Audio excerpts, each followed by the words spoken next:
सोचे जा रहे हैं? यही महंगाई के बारे में सोच रहे हैं। अब आप सवाल कर रही हैं तो मैं तो फिर वही सोच बहुत ही गहरी सोच में थे आप, पता नहीं क्या। इसलिए सोच रहा हूँ मैं। बताएं, देखें महंगाई इतनी तेज़ी से बढ़ रही है कि मैं कह रहा हूँ कि पता ही नहीं लग रहा कि करना क्या है। ये चचा तो कह रहे हैं 62 इनकी उम्र है और हमेशा से इन्होंने सब ऐसा ही देखा है। जी, पाकिस्तान बजाय ऊपर जाने के ना नीचे जा रहा है, ऐसे लग रहा है हमें। क्योंकि ये सियासतदान जो है, ये पाकिस्तान की समझ लें बदकिस्मती है कि यहाँ पे सही तरीके से कोई सियासतदान आया ही नहीं है। जो आया है उसने अपना ही सोचा है, अवाम का सोचा नहीं है। अवाम का नाम लेते हैं सिर्फ, लेकिन करते कुछ नहीं है। टीवी पे आके सारे बड़े बड़े प्रोग्राम हो रहे हैं, लेकिन वो अवाम को रिलीफ ही नहीं मिल रहा किसी किस्म का। मुझे बताएं ना, आप भी तो इधर ही रहती हैं, ठीक है ना?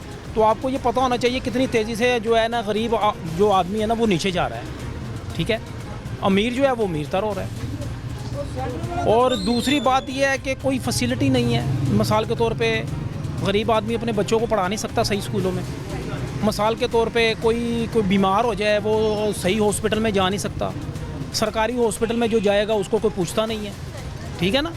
तो ये महंगाई की वजह से है सारा। तो अफोर्ड नहीं, अच्छे हॉस्पिटल में आप अफोर्ड नहीं कर सकते।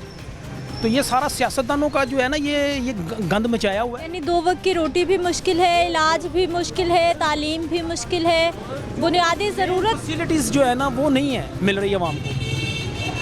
मिसाल के तौर पे जो बड़े अमीर तबका जो है उनके बच्चे डॉक्टर भी बन रहे हैं, इंजीनियर भी बन रहे हैं, वो अच्छी फैसिलिटीज़ भी हैं। लेकिन हमारे बच्चे जो हैं वो इंजीनियर बनने के लिए 15 से 20 लाख रुपए की ज़रूरत है। एक बात, पैसे नहीं है लोगों के पास।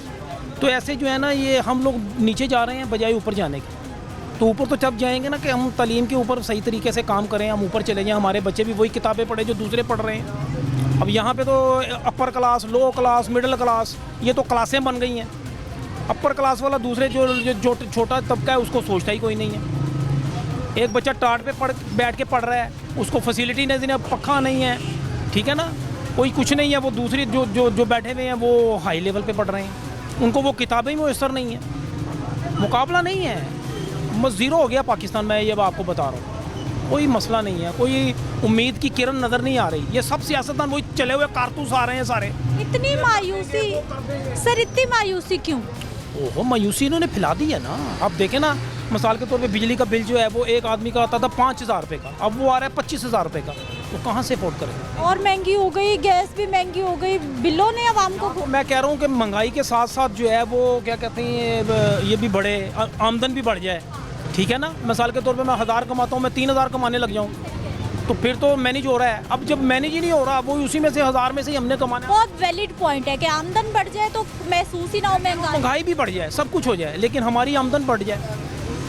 लेकिन हमारी आमदन वही है, आगे से महंगाई बढ़ रही है। बात समझ रही?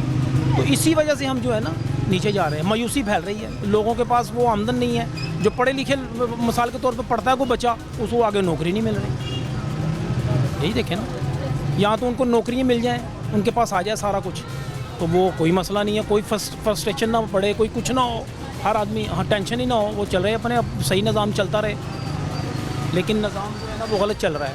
निज़ाम ठीक नहीं चल रहा, इन भाई साहब को ऐसा लग रहा है।